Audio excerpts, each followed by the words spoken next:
of the past, phantoms of a world gone by, speak again the immortal tale, Expectations of an Heir.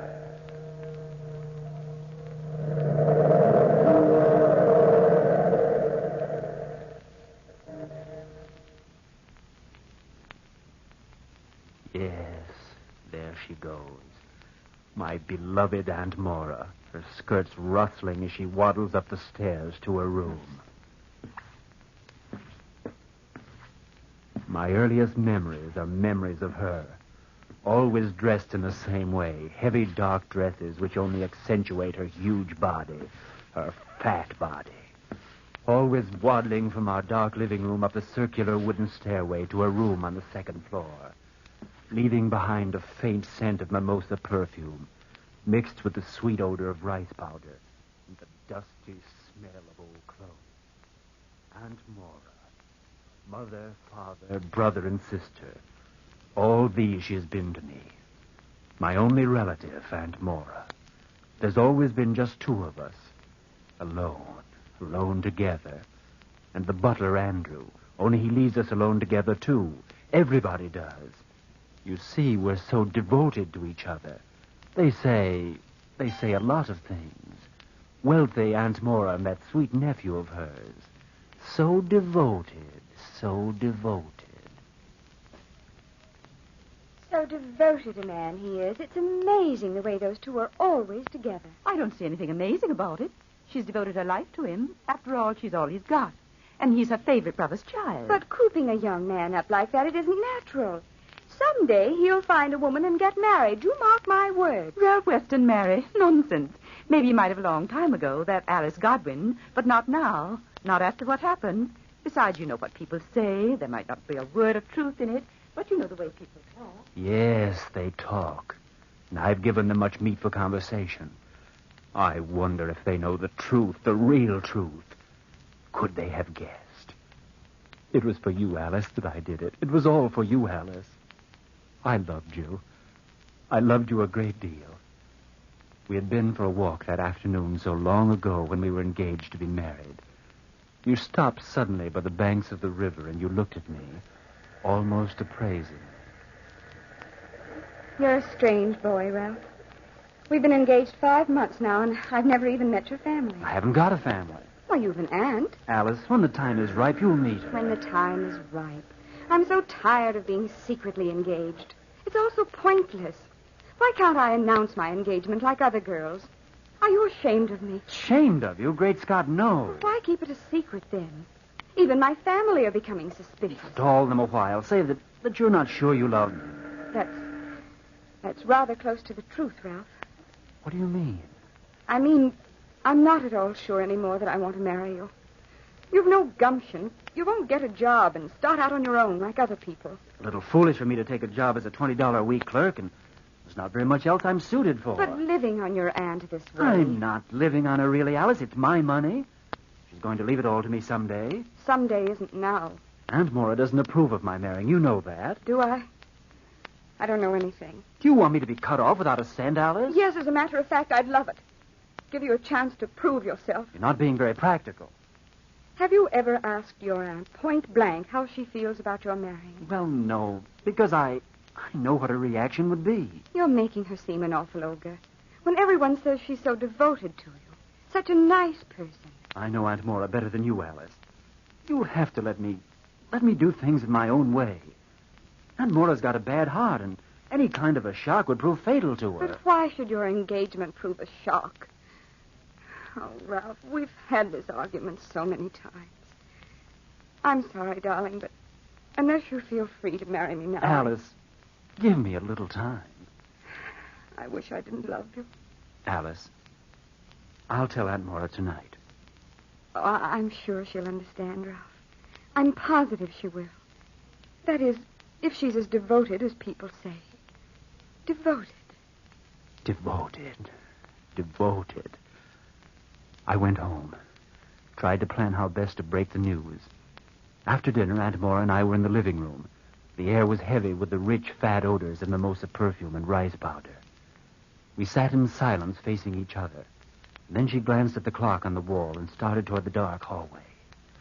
She was just about to walk up the stairs to her room when... Good night, Ralphie. Don't forget to lock the windows.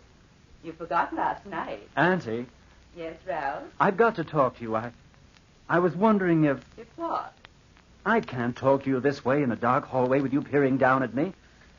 What I have to say is rather confidential. Can it wait till morning? I guess it could, only it's rather important. Sounds like a matter of state.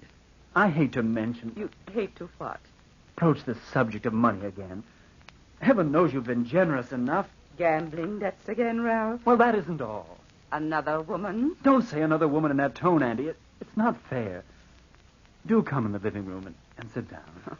All right. Straighten your coat, Ralph. Your clothes always look like you've slept in them. Stop picking on me. I'm not picking on you, dear. Now, here we are in the living room. What did you want to say? Mind if I light a candle? Or is that a waste of candle wax? Ralph, I've never minded how much candle wax you use. I've never said anything about it now, have I? You looked it. I think you interpret my looks to mean something they don't mean. You interpret so much into everything. If you're going to dissect me, we'll get nowhere. What did you drag me down here for? I want to get married. Who is my future niece-to-be? Alice Godwin. Alice Godwin. I used to know her mother. If she's anything like her mother, she's a sweet girl. She's a lovely girl, and she loves me. I didn't even know you knew her. Don't know everything about me. I never supposed I did. Well? Well? Congratulations. What are we going to live on? I mean, money, Aunt Maura. I had supposed that the miracle of love had worked a miracle in your ambitions. I see I'm wrong. I offered to help you get a job 2 years ago. There was one that paid a good salary. You know I'm not well. At least not well enough to take a job. My lungs. Nonsense. Your lungs. The doctor examined you last month and said you were in the best of health. The doctor. I know how I feel. Oh, Aunt Maura, you're going to leave me your money. Why don't you give me enough to live on now? Because you're not capable of handling your own finances, Ralph, dear. Be sensible. Sensible? Yes. All you have to do is take a look at the record of the way you've handled money in the past. Ridiculous gambling debts. I was young. You said 6 months ago you were young. And now I'm to believe that you've grown up. But... And the women. You've spent a fortune on women. It's natural for a young man about town to... Waste hard-earned money? No, my dear. If you find a job and prove to me that you've changed, I might reconsider. But as it is, you'll not have a cent from me until the day I die. Auntie... Ralph, you're closer to me than any child of my own could be. I'm only doing it for your own good. Dear, you know as well as I do. I'm devoted to you. Devoted.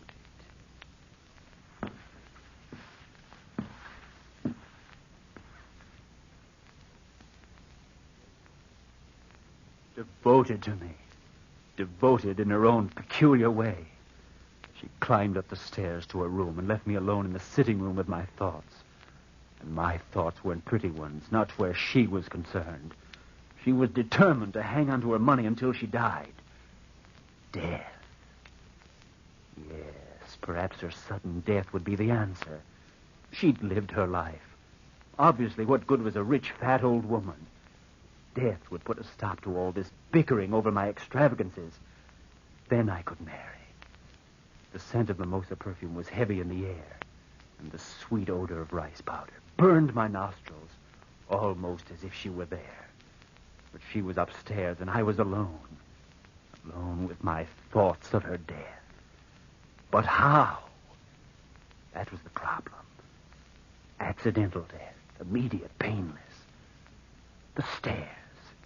A bad fall from the stairs, a broken step, the second to the top.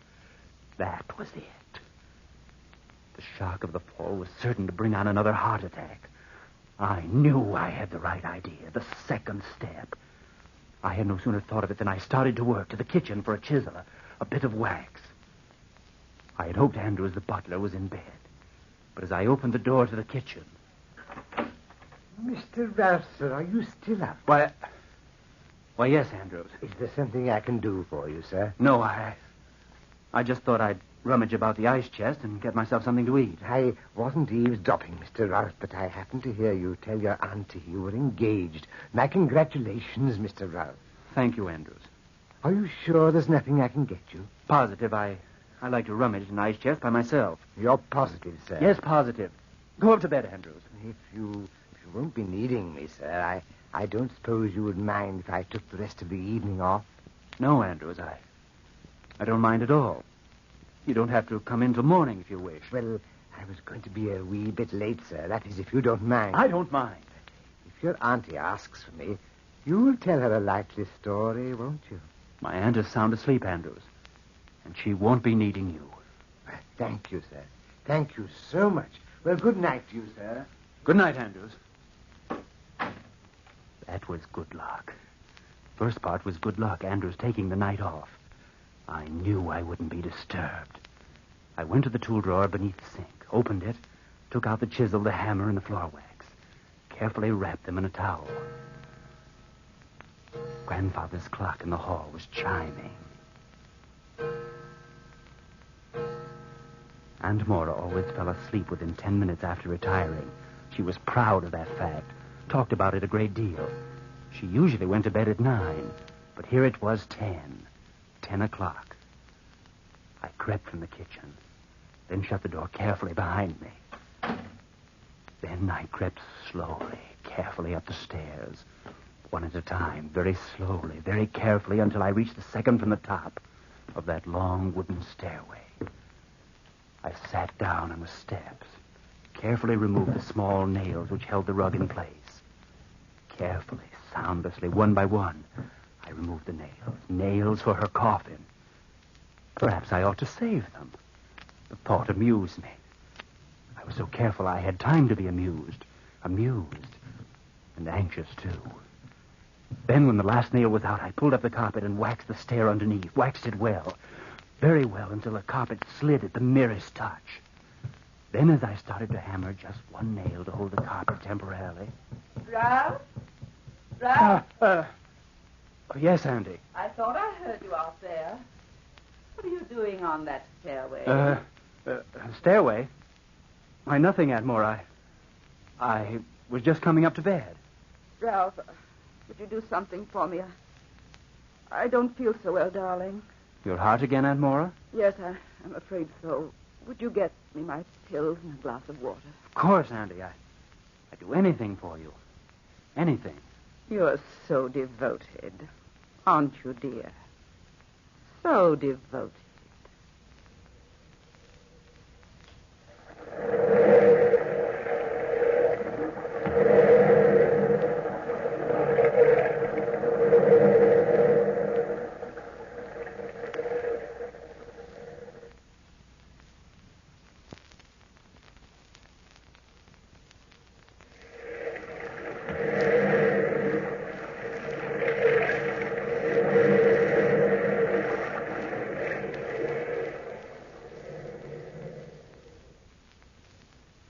I left the stairway and got Aunt Mora's pills and water.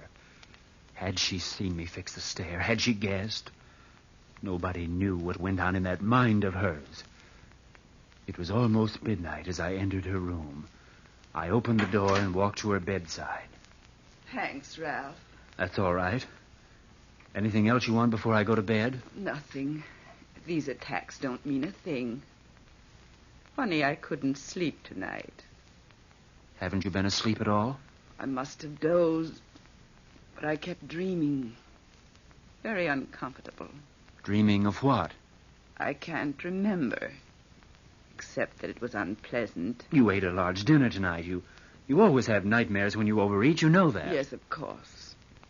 Only it was so strange. What's so strange? To dream that you were trying to murder me. Yes, that is strange. Good night, Ralph. Good night, Aunt Mora. I hope you don't have any more unpleasant dreams. I hope not. I don't like unpleasantness of any kind. My heart won't stand it.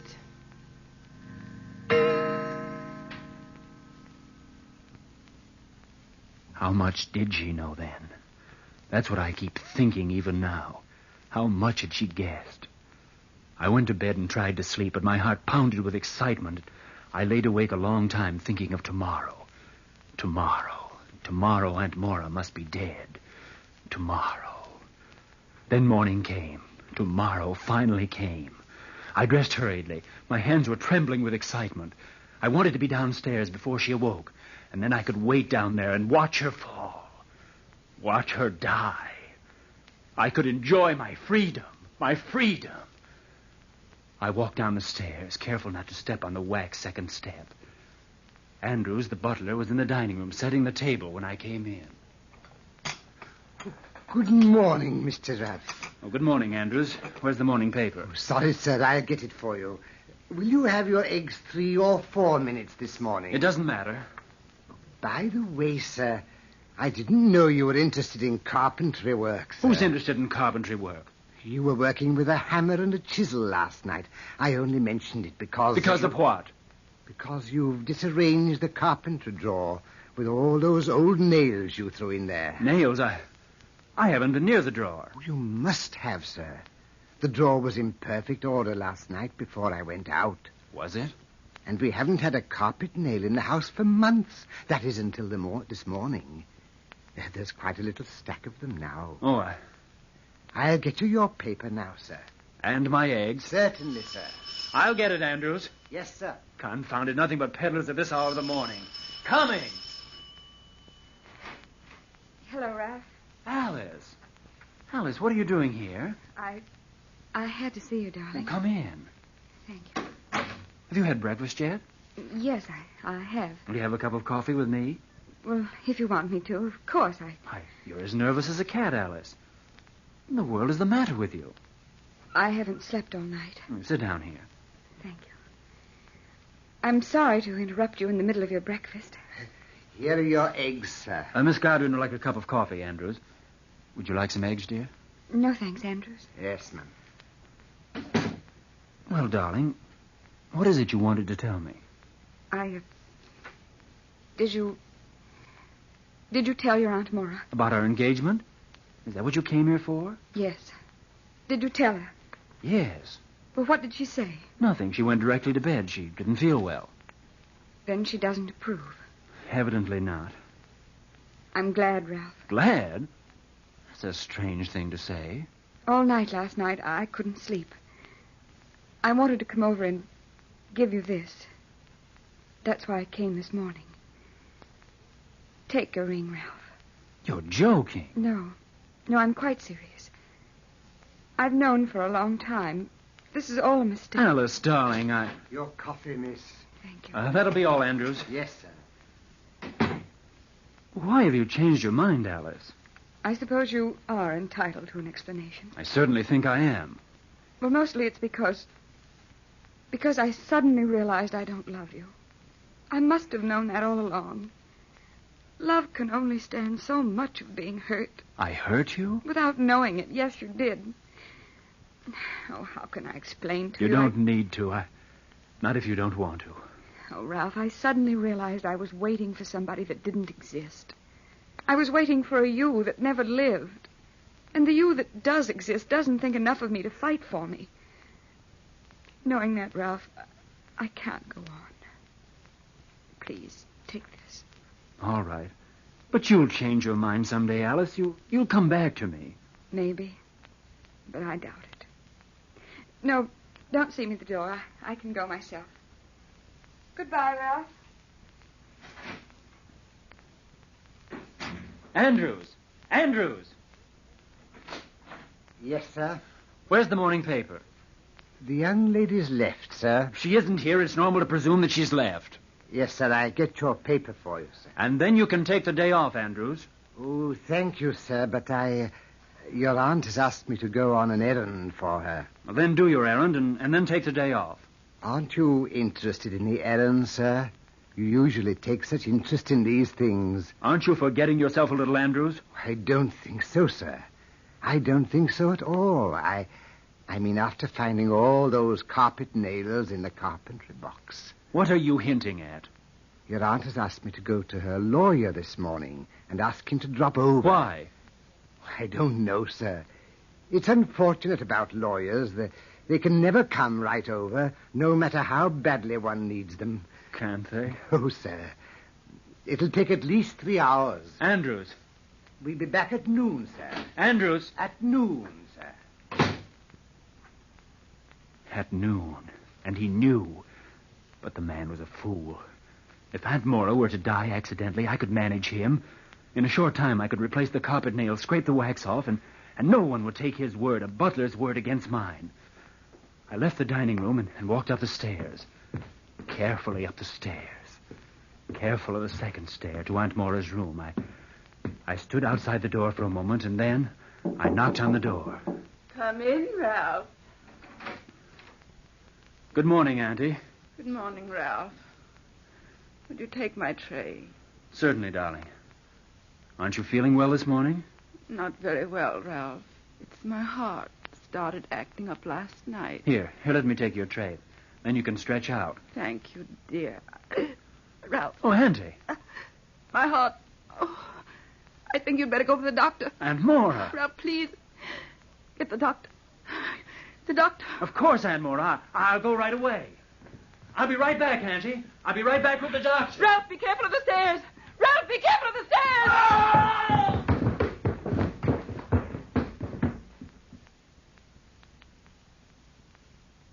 Be careful of the stairs. Be careful of the stairs. Careful, careful. And then that horrible falling sensation as I plunged headlong down the circular stairway. It overwhelms me and blots out any sane or sensible thinking. I'm alive. Yes, alive. But the mental pictures that haunt the inner recesses of my mind race by. Pictures of myself lying in a hospital cot and hearing Alice Godwin's voice from miles away. How badly is he hurt, Doctor? We can't tell yet, Miss Godwin. Compound skull fracture and some rather serious damage to the spinal column. We'll know much more in another week or so. He said another week or so, week or so, week or so, week or so. Oh, hello, Mora. Come in. Well, you're looking a lot better. I'm feeling fit. How's my nephew, Doctor? Any improvement? Well, we can't be sure as yet. A case like this takes time, you know. Time, you know, time, you know, time, you know, time. Months and months, and then I was home again. Home again. Welcome home, Mr. Ralph. Thank you, Andrew. Ralph, darling. Here, let me help you. You learn to push the wheelchair by yourself later on, but right at present you'd better let us do the work. Thank you, Aunt Mora. I'll push him, ma'am. You needn't worry, sir. We'll take care of you. Good care of you. Yes, I know you will, Andrews. Here's the morning paper. You can read it while I get dressed. We didn't expect you home from the hospital so soon. The doctor thought you'd be there another month. Yes, I know, Aunt Mora. I know. They were going to try another treatment. The specialist seemed to feel it's hopeless.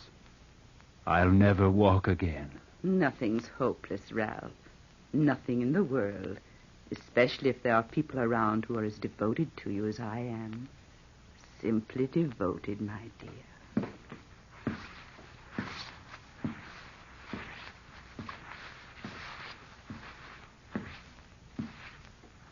Yes, there she goes. My beloved Aunt Mora. My beloved Aunt Mora. Her skirts rustling as she waddles upstairs to her room. Devoted Aunt Mora. Devoted Aunt Mora. Devoted Aunt Mora.